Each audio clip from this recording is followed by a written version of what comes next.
question to you.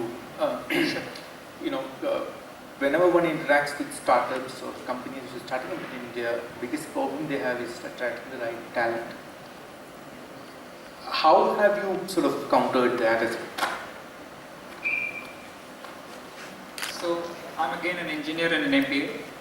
So this is probably another dimension of marketing, where how do you market a startup to attract talent, and probably at an early stage, if you ask me, that is the biggest challenge. I think for us, we were lucky that a lot of initial hiring, if I look at the first 20 people, at least 15 of them were referral hiring. Probably work that we had done in the past career, the past avatars, somebody that we had been in touch with. Our CTO, for example, was somebody that I had worked with. You were batchmates? Not batchmate, but let's say maybe my colleague, my senior, my peers, my juniors. So essentially, the motto is that you never know what will click downstream. I mean, he mentioned D. So I mean, in a life of a startup, how do you attract talent? Our first hire was somebody who was from a large company, CSC, one of the top 10 IT services companies in the world. For him to join us, we had to obviously first convince him, but then convince his father as well. So in fact, we had a long email that we had written to his father, and I mean, probably he also visited and dropped him for the first 3 days. We had a small 7,000 rupee garage in Sushantlo where we were working, and there were probably 3 guys, a founder, one intern that we had who was looking for a job, and he said, just come and do something here. So again, how you tell the story. So there is a marketing side to how do you tell the story, how do you showcase the vision, how do you lay it out, and a lot of all this at an early stage is dependent on what passion do you have, what belief do you have in what you are trying to do. And I remember a very senior guy that we were trying to hire and bring as a CTO. I mean, we had two of us, and that was the third guy. He did not end up joining, but he later, after 2 years down the line, he said that I did not join because of these commercial or financial reasons, but I was almost willing to sell my house to join you guys. So that is the kind of passion that you can transmit, evoke, but to do that you need to be convinced yourself. And there are a lot of hardships. The first 5 hires, I would say, would be the most challenging, and you got to be lucky as well sometimes, but to be lucky as well you need to be on that road to be lucky. So is it people, funding, selling yourself, marketing? What is the toughest? Sorry, come again? Is it hiring people, getting funded, or selling your idea? What is the toughest? Early on, hiring people is by far the toughest.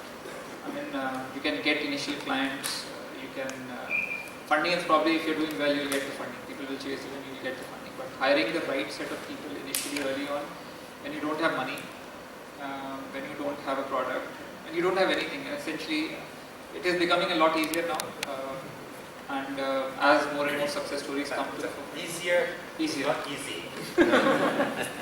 Yeah. But as more and more success stories come to the forefront, people are willing to take more and more risks. But initial hiring, getting the right set of people early on is by far the toughest, I imagine. Thanks. Can we open up the floor for questions from everybody? If there are... Here's the mic. You just talked about hiring being the most difficult thing when you start off.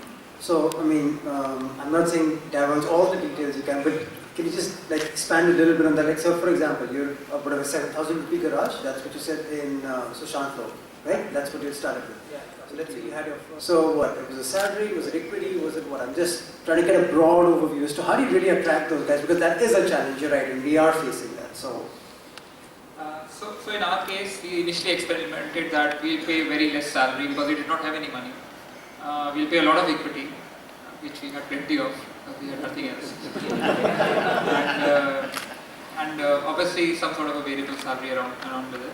We realized after 1.5 to 2 months, we still just the 2 of us, and it is not fair, or it's not, at least when we started 3 years back, that people are not willing to take such a big. it's big enough for them to leave a cushy job, leave all the, let's say, cabs that drop them to the office, the coffee, the air conditioning in the office, and just good set of colleagues and work with bunch of strangers. So what we realized was, can we match what they're getting, or just about better that, in terms of cash component, and give him some sort of an equity. So that's a base offer that we figured out can work. And then what we discovered was, can we give them 3 options? Can we give them an option wherein you increase the cash component, reduce the equity, and reduce the cash component, increase the equity? And if you do that, you realize that the guy who was not willing to come to you on lesser cash, suddenly when he has 3 options, he will take the option with the most equity. And you will eventually get a guy with less cash and more equity, and he will be happy that he has taken the right choice because he is joining a startup. He has joined the startup for the right reasons, and you will be happy because you will probably conserve some cash initially. Yeah, but the question, just a follow-up question to that was, you said you didn't have much cash to start with. So how do you give those 3 options? Like equity, I can understand. I mean, you can give as much equity as you want. But I mean, how do you actually give the cash component when you don't have cash and when you don't have a cash flow? So I asked the same question when I was starting up, and I was given this answer, that you are an entrepreneur. You have to figure out how to build your first product and dummy minimum viable product without any money. So that's my answer. I don't know. I mean, you have to figure out. Okay, thanks. There's a follow-up question.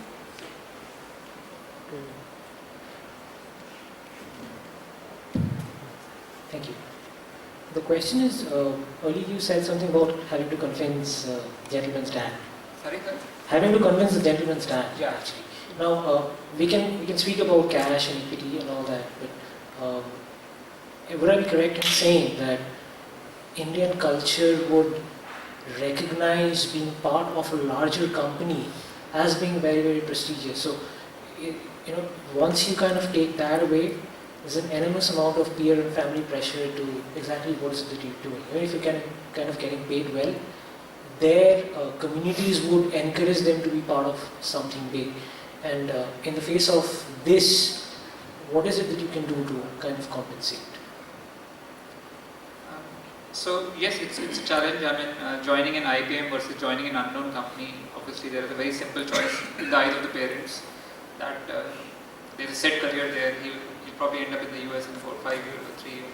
He'll have a good career, and it's an unknown that he's joining right now. But I think at that point in time, it was the monotony of the job that the person is doing for the current setup, and there's always a spark and a mindset in such people who are looking for startups. I mean, people who are working in large companies but still looking to join a startup. There's something somewhere that is bothering them, that they are not doing justice to their talent maybe, or they're not giving the right output which they can possibly give. So you need to spark up that spirit inside them. That is number one, so that they are convinced, because they in turn will convince their parents. The other bit was that we are also at that point in time initially were convincing our parents that why have we left our job. So it was something that we were practicing on.